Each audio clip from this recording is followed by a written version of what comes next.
Halo semuanya, kembali lagi dengan kelompok 10 dari mata kuliah Teknik Green Building. Di sini kita akan menyampaikan mengenai hasil proyek kedua kami tentang progres rumah tumbuh.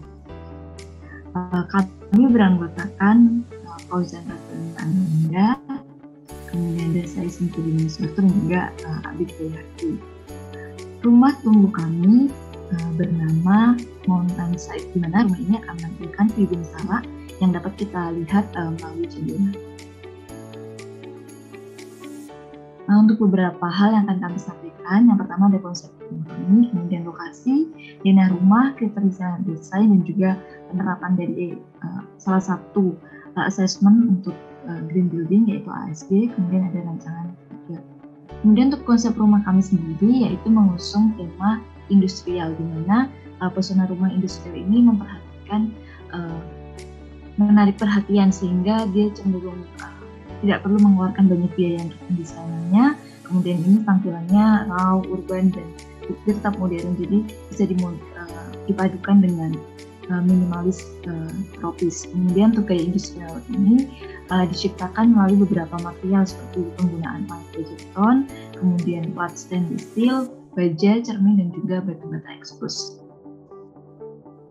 Untuk interiornya sendiri kita menyandingkan material mentah dengan gaya yang halus, ramping, kemudian ada material vintage-nya dan juga klasik.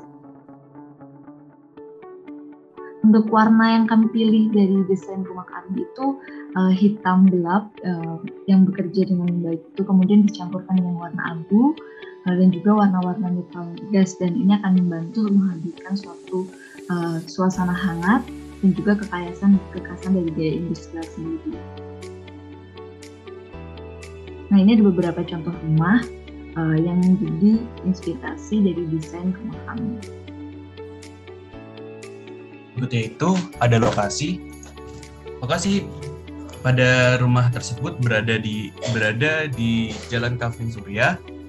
Pada jalan tersebut ini terdekat dengan jalan utama, yaitu Jalan Iskandar Soleh.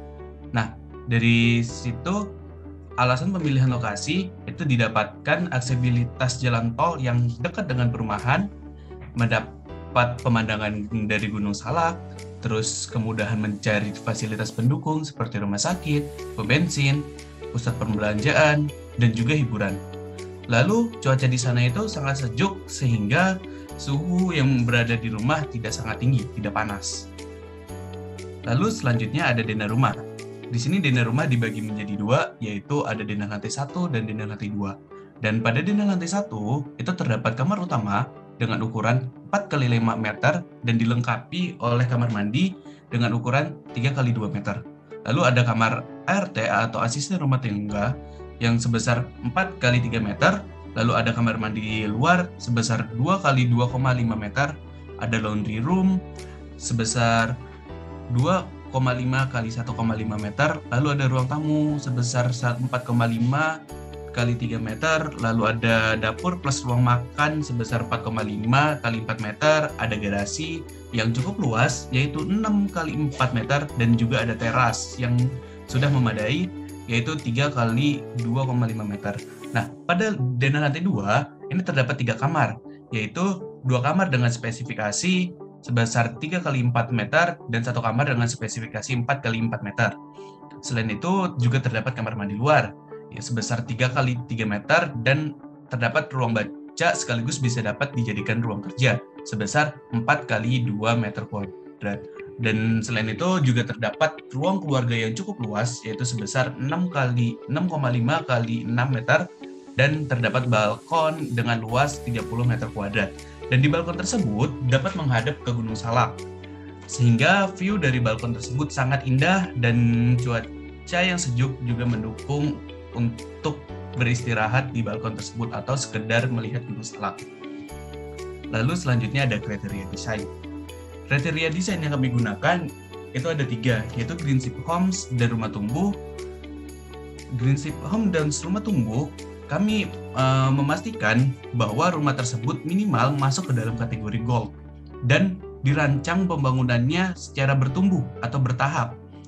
Lalu yang kedua ada penghuni anggota di dalam rumah terdapat 6 orang anggota tetap yang terdiri atas suami istri, 4 anak, dan 1 asisten rumah tangga.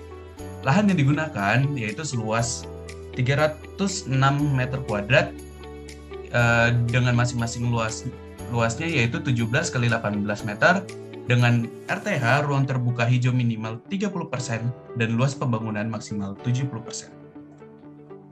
Baik, untuk selanjutnya adalah penerapan dari appropriate site development atau tepat guna lahannya. Boleh di next.